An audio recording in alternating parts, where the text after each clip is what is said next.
Dalam tradisi Buddhis Mahayana, Dewi Kuan Im dikenal sebagai perwujudan welas asih tanpa batas. Ia bukan sekadar sosok yang dipuja, melainkan lambang hati yang mampu mendengar penderitaan dunia dan meresponsnya dengan kasih yang tulus. Welas asih yang diajarkan bukanlah kelemahan, melainkan kekuatan batin yang lahir dari kebijaksanaan dan pemahaman mendalam tentang penderitaan makhluk hidup. Ajaran welas asih selaras dengan inti Dharma Buddha, yaitu mengurangi penderitaan dan menumbuhkan kebahagiaan bagi semua makhluk. Dalam kehidupan sehari-hari, manusia sering terjebak dalam kemarahan, iri hati, dan keinginan untuk menang sendiri. Ajaran-ajaran welas asih mengajak kita untuk melihat kehidupan dengan sudut pandang yang lebih luas, bahwa setiap peristiwa adalah kesempatan untuk melatih hati menjadi lebih lembut dan bijaksana. Dewi Kuan Im mengajarkan bahwa kebahagiaan sejati tidak lahir dari memiliki banyak hal, tetapi dari kemampuan memahami, memaafkan, dan memberi tanpa pamrih. Ketika seseorang mampu mengubah kebencian menjadi pengertian, dan penderitaan menjadi ladang kebajikan, maka disitulah benih pencerahan mulai tumbuh. Welas asih bukan hanya sikap kepada orang lain, tetapi juga jalan pembebasan bagi diri sendiri. Melalui 20 ajaran welas asih ini, kita diajak untuk merenungkan kembali cara kita menjalani hidup. Setiap ajaran bukan sekadar nasihat moral, melainkan latihan batin yang jika dijalankan dengan kesadaran, akan membawa kedamaian, memperhalus karma, dan menuntun kita semakin dekat pada kebijaksanaan sejati sebagaimana diajarkan oleh Buddha. Mari renungkan ajaran yang sangat luhur ini, dan tanpa berlama-lama ayo langsung saja kita mulai. 20 ajaran welas asih Dewi Kuan Im. Pertama, jika orang lain membuatmu susah, anggaplah itu tumpukan rejeki. Ketika orang lain membuat kita susah, batin yang belum terlatih akan segera menolak dan melawan. Namun dalam pandangan Dharma, setiap pertemuan, baik yang menyenangkan maupun yang menyakitkan, datang sebagai kesempatan untuk mengenal diri sendiri lebih dalam. Orang yang menyakiti seringkali tanpa sadar menjadi guru yang menunjukkan di mana letak kemelekatan, harapan, dan ego kita masih kuat. Dari sanalah kita belajar bahwa penderitaan bukan selalu musuh, melainkan pintu menuju pemahaman yang lebih jernih tentang kehidupan. Kesulitan yang diterima dengan kesadaran perlahan mengubah cara kita melihat dunia. Ketika tidak lagi membalas dengan kebencian, hati menjadi luas dan ringan. Kesabaran yang dilatih dalam situasi sulit bukanlah sikap pasrah, tetapi kekuatan batin yang mampu menghentikan rantai karma buruk. Seperti tanah yang menerima hujan dan panas tanpa memilih, batin yang penuh welas asih mampu mengubah luka menjadi kebajikan, dan kemarahan menjadi kebijaksanaan. Apa yang disebut sebagai tumpukan rezeki, bukanlah keberuntungan yang terlihat secara langsung, melainkan pertumbuhan batin yang perlahan matang. Setiap kesulitan yang dilewati dengan hati yang tenang menambah kedalaman pengertian dan kelembutan jiwa. Ketika seseorang mampu berterima kasih bahkan kepada keadaan yang tidak menyenangkan, ia telah melampaui reaksi biasa manusia. Disitulah kebahagiaan sejati mulai muncul, bukan karena hidup selalu mudah, tetapi karena hati telah belajar berdamai dengan segala keadaan. Kedua, mulai hari ini, belajarlah menyenangkan hati orang lain. Menyenangkan hati orang lain sesungguhnya adalah latihan memurnikan niat di dalam diri. Ia bukan tentang mencari penerimaan atau pujian, melainkan tentang menghadirkan kehangatan di tengah dunia yang sering terasa dingin. Ketika seseorang belajar berbicara dengan lembut, mendengar dengan sungguh-sungguh, dan hadir tanpa menghakimi, ia sedang menanam benih kedamaian yang mungkin tidak langsung terlihat, tetapi perlahan menenangkan banyak hati. Dalam ajaran Buddha, kebahagiaan tidak tumbuh dari apa yang kita genggam, melainkan dari apa yang mampu kita hadirkan bagi sesama. Seringkali manusia mengejar kebahagiaan jauh ke depan, tanpa menyadari bahwa kebahagiaan itu muncul saat kita berhenti berpusat pada diri sendiri. Saat hati mulai peka terhadap perasaan orang lain, keakuan perlahan melembut, dan hubungan menjadi ruang saling menguatkan, bukan saling melukai. Menyenangkan hati orang lain pada akhirnya bukan hanya membuat mereka bahagia, tetapi juga membebaskan diri kita dari kesempitan batin, sehingga hidup terasa lebih ringan, lebih hangat, dan lebih bermakna. Ketiga, jika kamu merasa pahit dalam hidupmu dengan suatu tujuan, itulah bahagia. Rasa pahit dalam perjalanan hidup seringkali muncul ketika harapan tidak sejalan dengan kenyataan. Namun ketika kepahitan itu dijalani dengan kesadaran dan arah yang benar, ia berubah menjadi proses pematangan batin. Seperti akar yang harus menembus tanah gelap sebelum tumbuh menjadi pohon yang kuat, demikian pula manusia bertumbuh melalui kesulitan yang dimaknai dengan bijaksana. Dalam pandangan Dharma, kebahagiaan bukanlah ketiadaan kesulitan, melainkan kemampuan memahami bahwa setiap perjuangan sedang membentuk kebijaksanaan yang tidak bisa diperoleh dari kenyamanan semata. Buddha mengajarkan bahwa usaha benar sering terasa berat, karena ia menuntut kita meninggalkan kebiasaan lama yang penuh kemelekatan. Namun justru di dalam proses itulah hati belajar sabar, menerima, dan tidak mudah goyah oleh perubahan. Kepahitan yang dilalui dengan tujuan luhur perlahan melahirkan ketenangan yang lebih dalam daripada kesenangan sesaat, karena kebahagiaan sejati lahir dari batin yang mengetahui arah hidupnya. Saat seseorang mampu tersenyum di tengah perjuangan, ia telah memahami bahwa jalan menuju kedamaian memang ditempa oleh keberanian untuk tetap melangkah. Keempat, lari dan berlarilah untuk mengejar hari esok. Bergerak menuju hari esok bukan berarti berlari dengan kegelisahan, tetapi melangkah dengan kesadaran bahwa hidup tidak pernah berhenti berubah. Masa lalu telah selesai menjalankan perannya, dan penyesalan hanya akan mengikat langkah jika terus digenggam. Dalam ajaran Buddha, semangat benar bukanlah ambisi yang memaksa, melainkan energi batin yang menjaga kita tetap bangkit, tetap berusaha, dan tidak membiarkan kehidupan berlalu tanpa makna. Setiap langkah kecil yang dilakukan dengan kesadaran adalah bentuk penghormatan terhadap kesempatan hidup yang sedang kita jalani saat ini. Mengejar hari esok sesungguhnya adalah belajar hadir sepenuhnya pada hari ini. Ketika seseorang berhenti menunda kebaikan, berhenti menunggu keadaan sempurna, dan mulai melakukan yang benar sekarang, masa depan perlahan terbentuk dengan sendirinya. Kehidupan menjadi ringan ketika kita memahami bahwa kemajuan tidak selalu harus cepat, tetapi harus tetap berjalan.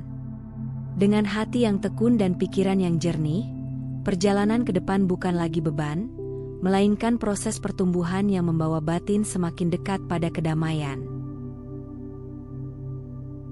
Kelima, setiap hari kamu sudah harus merasa puas dengan apa yang kamu miliki saat ini. Merasa cukup bukanlah tanda bahwa seseorang berhenti bertumbuh, melainkan tanda bahwa ia telah memahami batas antara kebutuhan dan keinginan. Dalam kehidupan, keinginan sering menjanjikan kebahagiaan di masa depan, tetapi diam-diam mencuri ketenangan saat ini.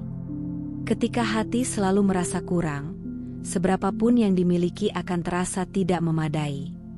Namun saat seseorang belajar menerima apa yang ada dengan kesadaran penuh, ia mulai merasakan kedamaian yang tidak bergantung pada keadaan luar, melainkan lahir dari kejernihan batin.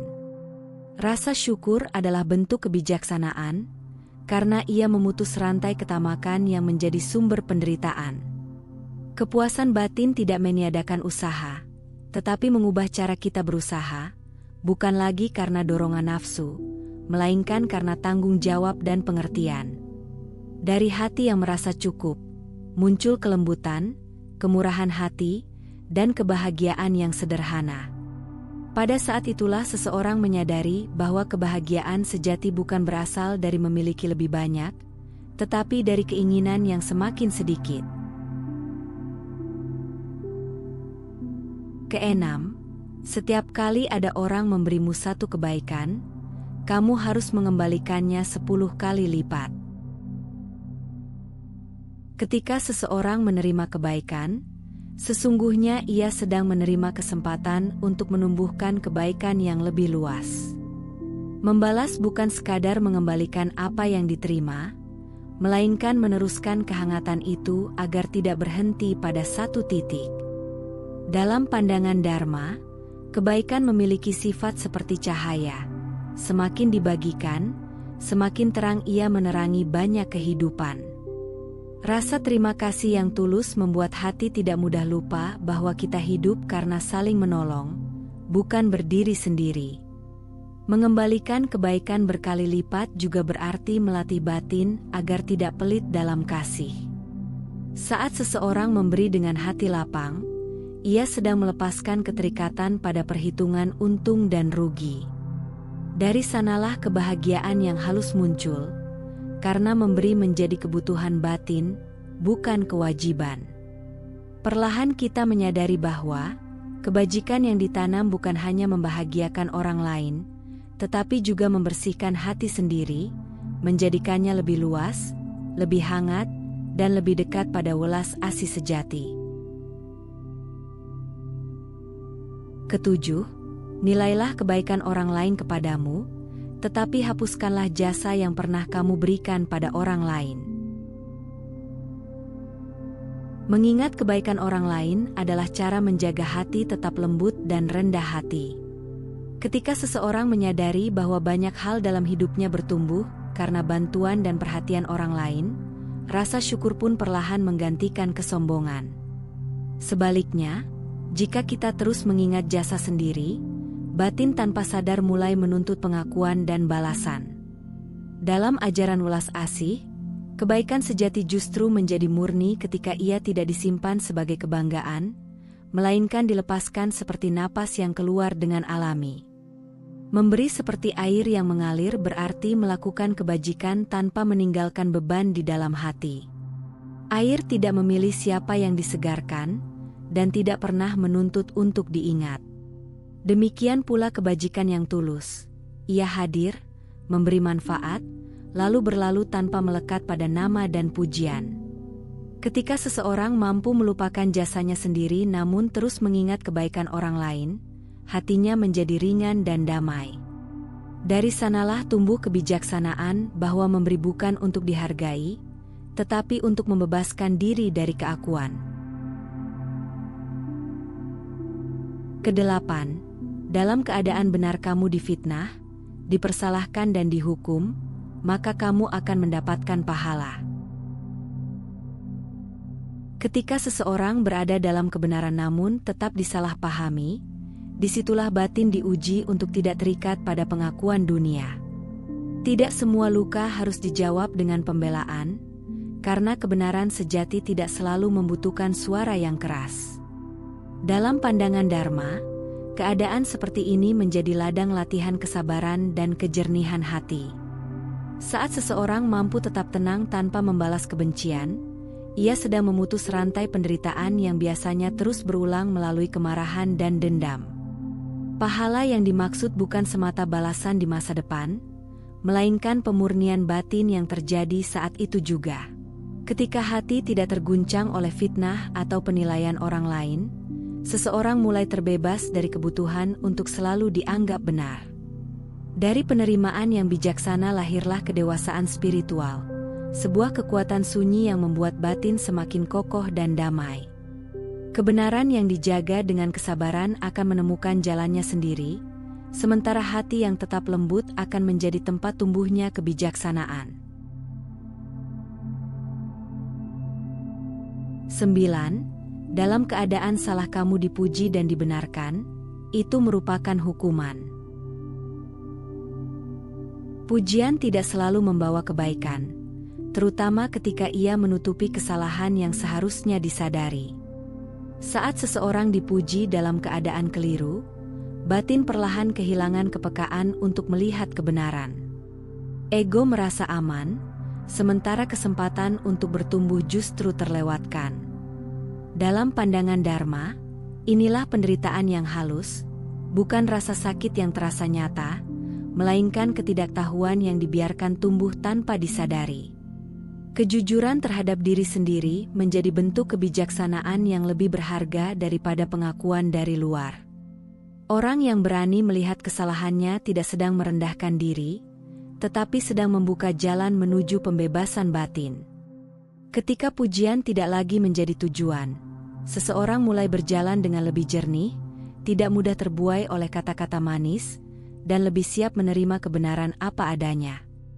Dari sikap inilah lahir kedewasaan spiritual, di mana perbaikan diri menjadi kebahagiaan yang lebih dalam daripada sekadar dipuji. 10. Orang yang benar kita bela, tetapi yang salah kita beri nasihat. Welas asih dalam ajaran Buddha bukanlah sikap yang membiarkan segala sesuatu berjalan tanpa arah, melainkan keberanian untuk tetap berpihak pada kebenaran tanpa menumbuhkan kebencian. Membela yang benar bukan berarti memusuhi yang salah, tetapi menjaga agar kebaikan tetap memiliki tempat untuk bertumbuh. Kebijaksanaan mengajarkan bahwa kebenaran perlu ditegakkan dengan hati yang tenang, bukan dengan amarah, karena tujuan sejatinya adalah menciptakan keharmonisan, bukan kemenangan. Sementara itu, menasihati yang salah dengan kelembutan adalah bentuk cinta yang lahir dari pengertian mendalam bahwa setiap manusia bisa keliru. Nasihat yang disampaikan dengan hati yang jernih tidak melukai harga diri, tetapi membuka ruang kesadaran. Inilah keseimbangan jalan tengah, tidak keras hingga melukai, namun juga tidak lemah hingga membiarkan kesalahan terus berlanjut. Ketika kebenaran dan welas asih berjalan bersama, tindakan kita tidak lagi didorong oleh ego, melainkan oleh niat tulus untuk membawa kebaikan bagi semua pihak. Sebelum dilanjut, jika apa yang Anda pahami dari video ini membawa manfaat, kami dengan rendah hati mengajak Anda untuk mendukung Rakitua dengan memberikan like dan subscribe. Jangan lupa bagikan juga kepada sahabat, keluarga, dan orang yang Anda sayangi, agar semakin banyak yang mendapatkan inspirasi dari ajaran Buddha. Anda pun bisa meninggalkan komentar positif sebagai wujud semangat dalam menebarkan kebaikan. Bagi Anda yang ingin mendukung lebih jauh, silakan berlangganan atau memberikan donasi melalui saweria yang tercantum pada deskripsi video ini. Setiap dukungan Anda akan sangat berarti untuk terus menghadirkan dhamma yang menyejukkan hati. Mari terus telusuri ajaran yang sangat berharga ini, karena kami yakin pesan ini akan sangat berguna bagi Anda di kemudian hari. 11. Jika perbuatan kamu benar, kamu difitnah dan dipersalahkan, tapi kamu menerimanya, maka akan datang kepadamu rezeki yang berlimpah ruah. Menerima perlakuan yang tidak adil ketika kita berada di jalan yang benar bukanlah sikap menyerah, melainkan bentuk kedewasaan batin. Tidak semua kesalahpahaman perlu diluruskan dengan perlawanan, karena seringkali waktu dan kebenaran akan berbicara dengan caranya sendiri. Dalam ajaran Dharma, penerimaan yang lahir dari kebijaksanaan memutus dorongan untuk membalas, sehingga hati tidak terjerat oleh kebencian yang justru memperpanjang penderitaan. Dari sikap inilah batin belajar tetap jernih meskipun keadaan tidak berpihak. Rezeki yang datang bukan semata-mata berupa keuntungan lahiriah, tetapi kedamaian yang sulit digoyahkan oleh penilaian orang lain. Ketika seseorang tetap berbuat baik tanpa bergantung pada pengakuan, ia sedang menumbuhkan kepercayaan hidup yang lebih dalam, bahwa kebajikan tidak pernah benar-benar hilang. Perlahan, ketulusan itu menghadirkan hubungan yang lebih tulus, kesempatan yang lebih baik, dan hati yang semakin lapang. Kelimpahan sejati adalah batin yang tidak lagi mudah terluka, karena telah belajar menerima segala sesuatu dengan kebijaksanaan. 12. Jangan selalu melihat atau mengecam kesalahan orang lain, tetapi selalu melihat diri sendiri, itulah kebenaran. Melihat kesalahan orang lain sering terasa mudah, karena batin cenderung mencari pembenaran bagi dirinya sendiri, namun jalan kebijaksanaan justru dimulai ketika perhatian diarahkan ke dalam. Dalam ajaran Buddha, introspeksi adalah cermin yang memperlihatkan sumber kegelisahan dan penderitaan yang sesungguhnya, sehingga kita tidak lagi sibuk mengubah orang lain, melainkan memahami dan menata diri sendiri.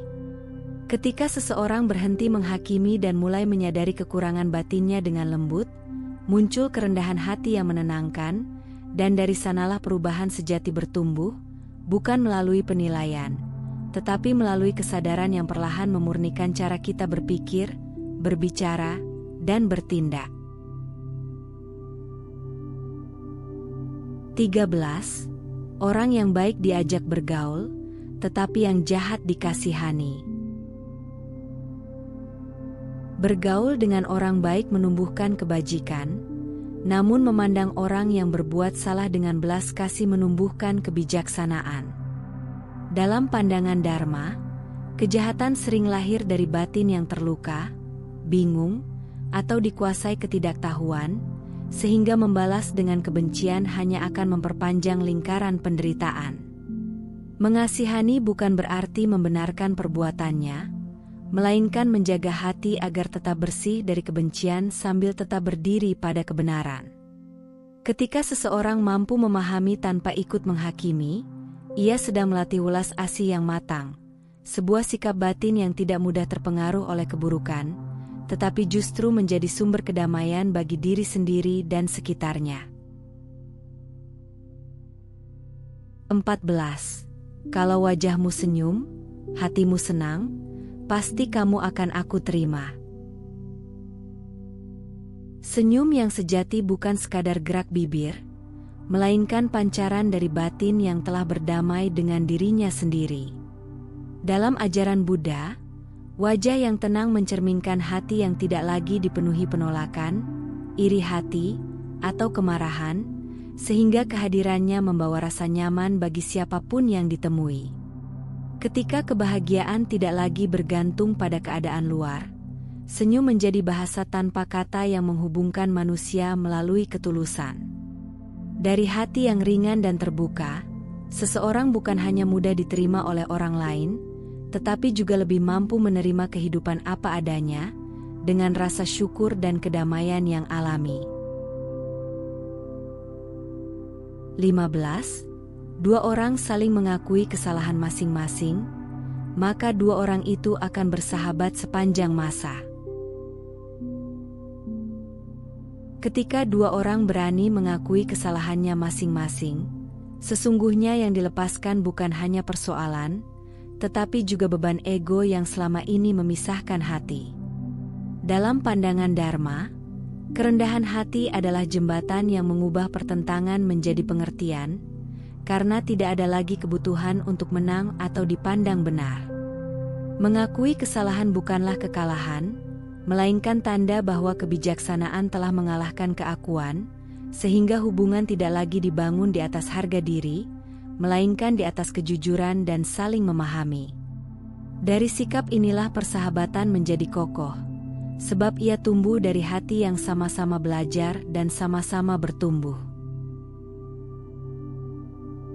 16.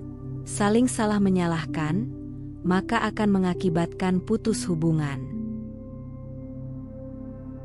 Saling menyalahkan seringkali membuat persoalan kecil berubah menjadi jarak yang semakin lebar, karena yang dipertahankan bukan lagi hubungan, melainkan keinginan untuk menang.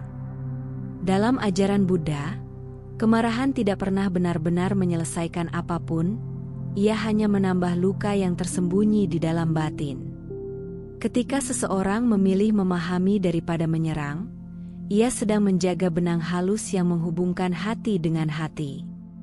Hubungan yang dirawat dengan kesadaran dan kelembutan akan bertahan bukan karena tidak pernah terjadi kesalahan, tetapi karena kedua pihak bersedia menurunkan ego dan memilih kedamaian sebagai tujuan bersama. 17. Kalau kamu rela dan tulus menolong orang yang dalam keadaan susah, maka jangan sampai diketahui bahwa kamu sebagai penolongnya. Menolong tanpa ingin diketahui adalah bentuk kebajikan yang paling sunyi sekaligus paling murni, karena di dalamnya tidak ada keinginan untuk dipuji atau diingat. Dalam pandangan Dharma, saat tangan memberi dan hati tidak melekat pada peran sebagai pemberi, keakuan perlahan melebur dan digantikan oleh welas asih yang tulus. Kebaikan yang dilakukan dalam diam seperti air yang mengalir tanpa suara, ia memberi kehidupan tanpa menuntut balasan. Dari sikap inilah batin belajar bahwa memberi bukan untuk meninggikan diri, melainkan untuk melatih kerendahan hati, sehingga kebajikan tumbuh sebagai bagian alami dari kehidupan, bukan sebagai sesuatu yang ingin diperlihatkan. 18. Jangan membicarakan sedikitpun kejelekan orang lain di belakangnya, sebab kamu akan dinilai jelek oleh si pendengar. Ucapan yang keluar dari mulut sesungguhnya memperlihatkan keadaan batin yang tersembunyi, sebab kata-kata membawa energi dari niat di dalam hati. Ketika seseorang membicarakan keburukan orang lain, tanpa disadari ia sedang menanam benih kegelisahan dalam dirinya sendiri, karena pikiran menjadi terbiasa melihat kekurangan daripada memahami.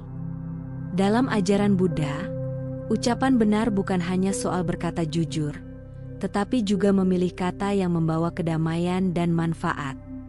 Saat kita menahan diri dari membicarakan keburukan orang lain, batin menjadi lebih bersih dan hubungan pun terjaga, karena keharmonisan lahir dari lidah yang dijaga oleh kesadaran dan hati yang dipenuhi welas asih. 19. Kalau kamu mengetahui seseorang berbuat salah, maka tegurlah langsung dengan kata-kata yang lemah lembut. Menegur seseorang dengan kelembutan adalah bentuk kepedulian yang lahir dari hati yang jernih, bukan dari keinginan untuk menghakimi. Dalam pandangan Dharma, kata-kata yang diucapkan dengan kemarahan sering menutup pintu kesadaran, sementara ucapan yang tenang dan penuh pengertian mampu membuka ruang bagi perubahan tanpa melukai harga diri. Nasihat yang disampaikan dengan welas asih menjadikan kebenaran terasa sebagai tuntunan, bukan serangan. Di sanalah kebijaksanaan bekerja, menggunakan kata-kata bukan untuk memenangkan perdebatan, tetapi untuk menuntun sesama kembali pada jalan yang lebih baik dengan cara yang menjaga kedamaian kedua belah pihak. 20. Doa dan sembah sujudmu akan aku terima, apabila kamu bisa sabar dan berada di jalanku. Doa dalam makna yang terdalam bukanlah sekadar kata-kata yang diucapkan di hadapan altar, melainkan sikap batin yang terus dijaga dalam keseharian. Ketika seseorang belajar sabar, menahan diri dari kebencian, dan berjalan selaras dengan Dharma, setiap langkah hidupnya sesungguhnya telah menjadi sembah sujud yang hidup. Dalam ajaran welas asih, penerimaan doa bukan diukur dari banyaknya permohonan, tetapi dari perubahan hati yang semakin lembut dan bijaksana. Saat kehidupan dijalani dengan ketulusan, kebajikan, dan kesadaran, doa tidak lagi terpisah dari kehidupan, melainkan hadir dalam setiap pikiran, ucapan, dan perbuatan yang membawa kedamaian bagi diri sendiri dan semua makhluk. Ajaran welas asih Dewi Kuan Im sesungguhnya mengajak kita kembali pada hati yang sederhana, hati yang mampu memahami sebelum menghakimi, memberi sebelum meminta, dan memaafkan sebelum membenci. Dalam dunia yang sering dipenuhi persaingan dan keegoisan, welas asih menjadi cahaya yang menuntun manusia kembali pada kemanusiaannya. Buddha mengajarkan bahwa kebahagiaan tidak datang dari luar, tetapi tumbuh dari batin yang terbebas dari kebencian dan keserakahan.